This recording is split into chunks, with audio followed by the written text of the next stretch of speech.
Most recently, I've been part of the Extinction Rebellion Week. So many people who believe so strongly in the same thing, seeing the pressure it's put on politicians to begin talking about the climate emergency. I've been involved with the anti-austerity marches and that whole movement. We need to look at kickstarting and invigorating a green economy. We could have 1 million climate jobs in this country, yet we're being held back, whilst in the same breath the government are still funding fossil fuel extraction. I've been a local activist with the Green Party since 2015 when I first run for council. I've also had the opportunity to run for Parliament in Christchurch. I'm also a non-violent direct action activist with Greenpeace, being one of the local coordinators with Extinction Rebellion in Bournemouth.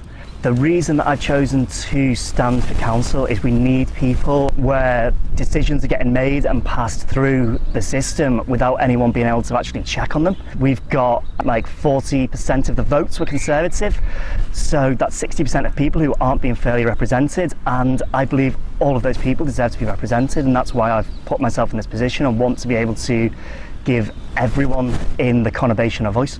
Locally, we have a lot of service industry jobs which are notoriously low paid on minimum wage or living wage, as it likes to be called now, and it isn't truly a living wage. We need to work on making sure that people who are working these jobs can live locally. We could have in place helping people get apprenticeships, or helping people get their first step on the ladder into developing a career which they love. My working life, I work as a project manager for a company who works in sustainability. So we're doing green roofs, we're doing solar panels, we're doing roofs which help prevent flooding as well.